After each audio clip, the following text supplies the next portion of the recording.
अस्सलामुअलैकुम नाजरीन, सियासत टीवी के कौमी खबरनामे में आपका इस्तकबाल है। मैं हूं मन्नान जाबरी। सबसे पहले पेश है हेडलाइंस। हिंदुस्तान ने ऑपरेशन ब्रह्मा के तहत यांगून पहुंचाई इमदाद। हर मुमकिन मदद का वजीर खारजा ने दिया तयक़ुद। हुकूमत की बद इंतजामी ने बैंकिंग सेक्टर को तबाह कर दिया, राहुल गांधी का इल्जाम। कहा, मोदी हुकूमत ने अकरबा परवरी के जरिए बैंकों को मुकम्मल तौर पर बर्बाद कर दिया।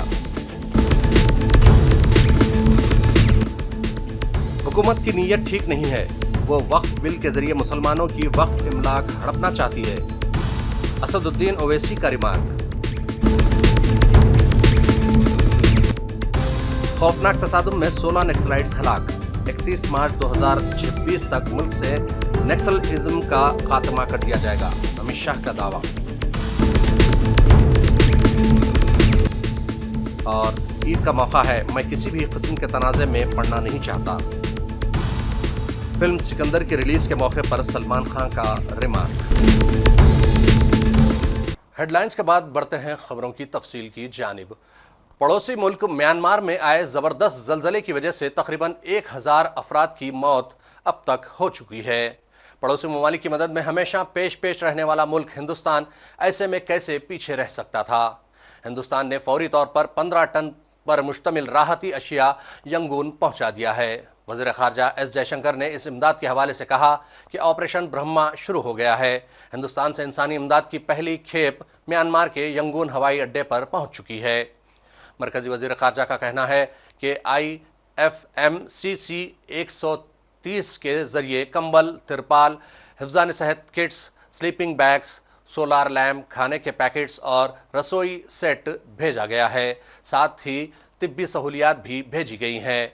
इसके अलावा म्यांमार में ज़लज़ले की वजह से मुतासरा इलाक़ों में NDRF की 8वीं बटालियन और हिंदुस्तानी फ़िज़ाइया ज़लज़ले से मुतासर अफराद की मदद के लिए इस बचाव ऑपरेशन का हिस्सा बनी है। कांग्रेस के साबिक सदर और लोकसभा में अपोजिशन लीडर राहुल गांधी ने हफ्ते को कहा कि रेगुलेटरी बद इंतजामी और हुकूमत के करीबी सरमायादारों को फ़ायदा पहुंचने वाले इक़दामात ने मुल्क का बैंकिंग निज़ाम तबाह बर्बाद कर दिया है और बैंक संगीन बहरान में आ चुके हैं। राहुल गांधी ने कहा कि बैंकों में अकरबा परवरी चल रही है और हुकूमत के करीबी सनतकारों के कर्जे उन्हें फ़ायदा पहुंचाने के लिए माफ़ किए जा रहे हैं। पार्लियामेंट के अहाते में उनसे मिलने आए ICICI बैंक के नुमाइंदों की शिकायत का तस्करा करते हुए उन्होंने कहा कि मुलाजिमीन हुकूमत की पॉलिसियों की कीमत चुका रहे हैं और उनका इस्तेहसाल हो रहा है।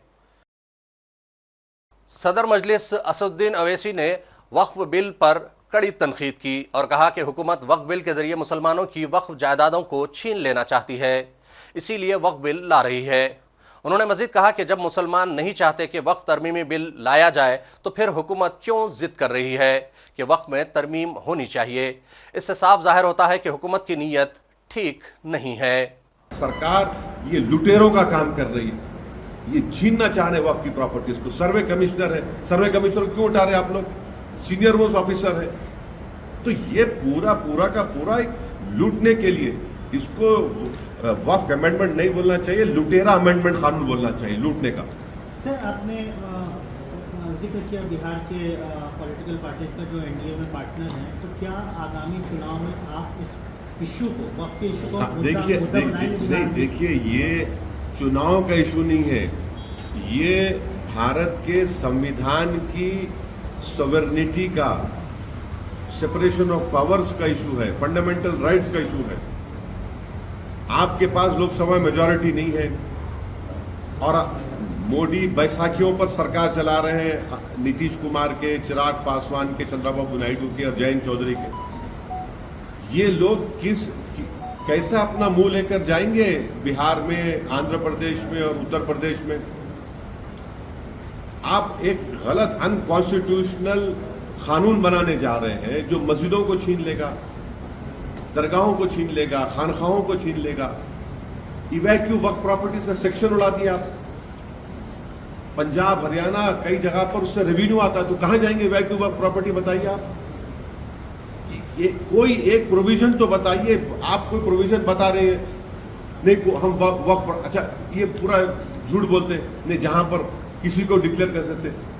भाई साहब जितनी प्रॉपर्टी है वक्त की वो हमारे बुजुर्गों के गाढ़े खून की कमाई है और स्टेट गवर्नमेंट उसका गजीट इशू करती है और आप बोल रहे कि ये करती है वो करती है। हाँ एग्जाम्पल्स होंगे कहीं ना कहीं, उसके लिए ट्राइब्यूनल है, उसके लिए कोर्ट है, डिसाइड करेगा, मगर आप पूरा का पूरा वक्फ बोर्ड को खत्म करना चाह रहे हैं, आप खत्म ही कर देना चाह रहे हैं। और जो प्रोविजंस हिंदू एंडोमेंट बोर्ड में सिख गुरुद्वारा प्रबंधक कमेटी में है वो वहां पर अच्छे है तो यहाँ पर बुरे कैसे हो जा रहे हैं? तो वहां पर भी करिए ना आप, चलिए करिए, वहां पर भी चेंज करिए। फिर आप आंध्र प्रदेश में सर सरकार ने इफ्तार आयोजित किया, उधर मरकजी वजीर दाखिला अमित शाह ने हफ्ते को छत्तीसगढ़ में 16 नक्सलाइट्स को मारने पर सिक्योरिटी फोर्सेस को मुबारकबाद दी है और वजीर आजम नरेंद्र मोदी की क़ियादत में 31 मार्च 2026 से पहले नक्सलिज्म को ख़त्म करने का अज़्म का इजहार किया है।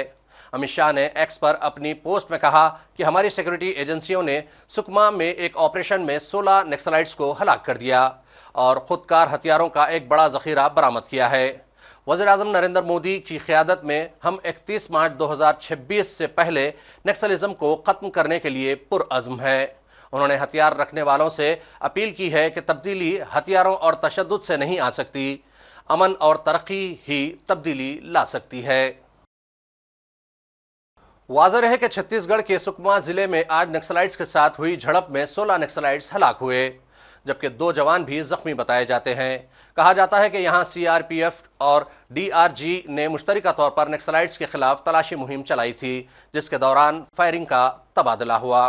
जो केरलापाल थाना क्षेत्र अंतर्गत गोकुंडावाला इलाके में जो मुठभेड़ हुई है, 16 नक्सलियों के शव बरामद किए गए हैं।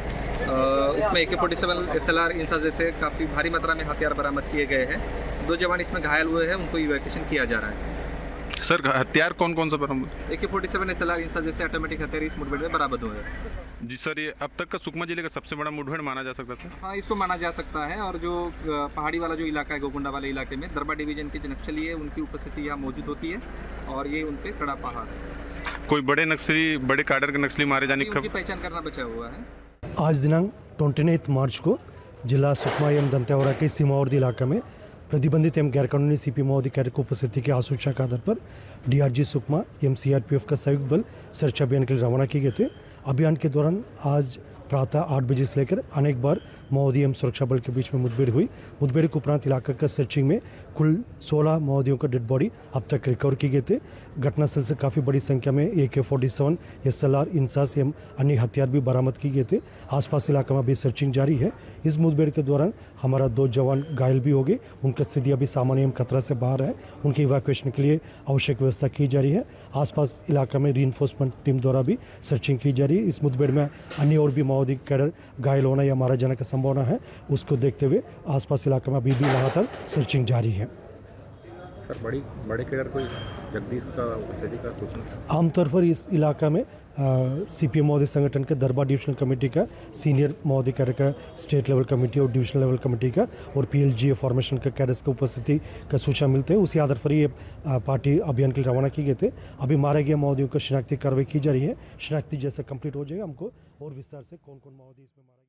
Stand up comedian Kunal Kamra पर दबाव बनाने की कोशिश मुसलसल जारी है। इस सिलसिले में उनके खिलाफ खार पुलिस स्टेशन में 3 मामले दर्ज किए गए। पुलिस ने 2 बार कुणाल कामरा को पूछताछ के लिए बुलाया है, लेकिन वो अभी तक पेश नहीं हुए। मुंबई पुलिस के मुताबिक कुणाल कामरा के खिलाफ दर्ज की गई शिकायत में एक शिकायत जलगांव शहर के मेयर की है। खार पुलिस ने नासिक के एक होटल कारोबारी और एक ताजिर की शिकायत पर भी मामला दर्ज किया है। पुलिस मामले की आगे की जांच कर रही है।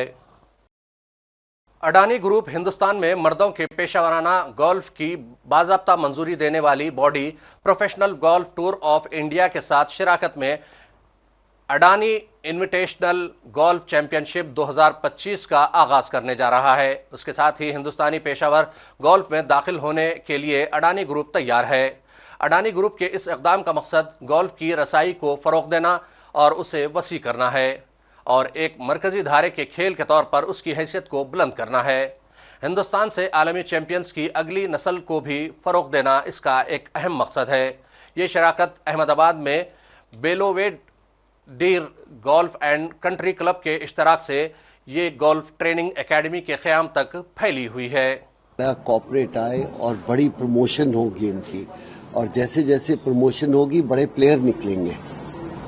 अदानी पीजीटीआई गोल्फ एकेडमी का जो प्रमुख उद्देश्य क्या है और इससे जो युवा गोल्फर है उन्हें क्या फायदा होगा सर लॉन्ग टर्म में? देखिए, एकेडमी का the most important thing academy के लिए ये है कि हम क्यों अच्छे स्कूल चाहते हैं, क्यों अच्छे कॉलेज चाहते हैं। अच्छे स्कूल कॉलेज होंगे तो अच्छे स्टूडेंट निकलेंगे। अगर ऐसी एकेडमीज हर सिटी में होगी तो आने वाले टाइम में हम अच्छे गोल्फर पैदा करेंगे। इसीलिए क्रिकेट ज़्यादा है कि क्रिकेट की एकेडमीज इतनी हैं कि आप क्रिकेटर पैदा करते हो, और यही आज आए हैं इसीलिए कि Adani group have taken this responsibility कि इन बच्चों को मौका दिया जाए, जो कल के स्टार है उनको मौका दिया जाए, आके अपना टैलेंट दिखाइए। सर आने वाले समय में और ऐसी एकेडमी खोलने की कोई योजना है देश भर में? हम तो कोशिश कर रहे हैं, हम तो हर एक कॉर्पोरेट के पास जाते हैं कि आप खोलो, but Adani group have taken this responsibility. इनके पास उम्मीद करता हूँ टचवुड बहुत लैंड हो और बहुत लैंड स्पोर्ट्स एकेडमीज को दे। हम तो कोशिश कर सकते हैं कि ऐसी लैंड मिले जहां पर हम गोल्फ के लिए, क्रिकेट के लिए, फुटबॉल के लिए, हॉकी के लिए, बाकी स्पोर्ट्स को भी प्रमोट करें। मैं ये नहीं कहता कि I am a sportsman, I am not saying only golf. Corporate like Adani have to do all the sports, and if they do it golf, I feel very proud and happy. Film Sikandar की release के मौके पर सलमान खान सबकी तवज्जो का मरकज रहे। इस मौके पर उन्होंने मीडिया से बातचीत की, लेकिन किसी भी मुतनाज़ सवाल पर उन्होंने जवाब देने से इनकार कर दिया और साफ साफ अंदाज में कहा कि ईद का मौका है और सिकंदर की रिलीज होने की खुशी भी है। इस मौके पर वो किसी भी किस्म की कंट्रोवर्सी में पड़ना नहीं चाहते। बनी है और इमोशन एक्शन तो चलो सब ठीक है, गाने भी अच्छे हो गए हर चीज़, लेकिन जो इमोशन जो है वो सही पढ़ना बहुत ज़रूरी होता है, स्पेशली फॉर अगर एक्शन फिल्म हो तो उसके लिए तो इमोशन बहुत ही ज़रूरी होता है। इस बार सलमान सर बहुत इमोशनल एक चीज़ हुई, सलीम साहब का आना हुआ ट्रेलर जी, फर्स्ट टाइम आया। ये पता नहीं इतना बड़ा कैसा हो गया ये, obviously the love for my father के लोग अभी भी उन जो रिस्पेक्ट उन्होंने कमाई है वो अभी भी है, और ये देखकर मुझे बहुत ही खुशी हुई कि व्हेन डैड केम देयर। और अच्छा डैड, वो हम लोग लंच खा रहे थे, इससे बेटा कहाँ जा रहे थे, ऐसे वो इसका ट्रेलर है सिकंदर का, वहाँ जा रहा हूँ, इसे चलो मैं भी चलता हूँ। अच्छा लास्ट मिनट बनाया? हाँ, तो ऐसे वो सब टेबल पे हम लोग पूरा परिवार ही साथ में लंच तो खा ही लेता है, तो एवरीवन लुक्ड एट डैड, ऐसे क्या हो गया आपको, इसलिए बस मेरा मन है कि मैं जाऊं। तो वैसे वो कहीं आते जाते हैं नहीं ज़्यादा आजकल, but he wanted to come, तो ऐसे चलिए फिर आप, तो फिर we left together, then he came there, फिर वो आके बैठे भी तो अब चलना फिरना, but he climbed those 8-10 steps and then he climbed another few steps to sit behind and to watch it. नहीं तो सीधा आके फ्रंट रो पे बैठ जाते हैं, but he wanted to see reactions of the press, of us, everything. Salman आजकल ये रिवाज हो गया हर फिल्म के साथ कंट्रोवर्सी, इस फिल्म के साथ आपने कोई ऐसा गिमिक? अरे नहीं चाहिए भाई हमको कोई कंट्रोवर्सी से, हमका बहुत सारे कंट्रोवर्सी से गुजर चुके हैं, हमको नहीं चाहिए कोई कंट्रोवर्सी। और आखिर में फिर एक मर्तबा नजर डालते हैं हेडलाइंस पर। हिंदुस्तान ने ऑपरेशन ब्रह्मा के तहत यांगून पहुंचाई इमदाद, हर मुमकिन मदद का वजीर खारजा ने दिया तहफ़्फ़ुज़। हुकूमत की बद इंतजामी ने बैंकिंग सेक्टर को तबाह कर दिया, राहुल गांधी का इल्जाम। कहा मोदी हुकूमत ने अफरबा परवरी के जरिए बैंकों को मुकम्मल तौर पर बर्बाद कर दिया। हुकूमत की नीयत ठीक नहीं है, वो वक्फ बिल के जरिए मुसलमानों की वक्फ इमलाक हड़पना चाहती है, असदुद्दीन ओवैसी का रिमार्क। खौफनाक तसादुम में 16 नक्सलाइट्स हलाक, 31 मार्च 2026 तक मुल्क से नक्सलिज्म का खात्मा कर दिया जाएगा, अमित शाह का दावा। और ईद का मौका है, मैं किसी भी किस्म के तनाज़े में पड़ना नहीं चाहता। फिल्म सिकंदर की रिलीज के मौके पर सलमान खान का रिमार्क। खबरनामे का सिलसिला यहीं इख्तिताम को पहुंचता है। मन्नान जाबरी को सियासत टीवी की पूरी टीम के साथ दीजिए इजाजत और देखते रहिए सियासत टीवी। अल्लाह हाफिज।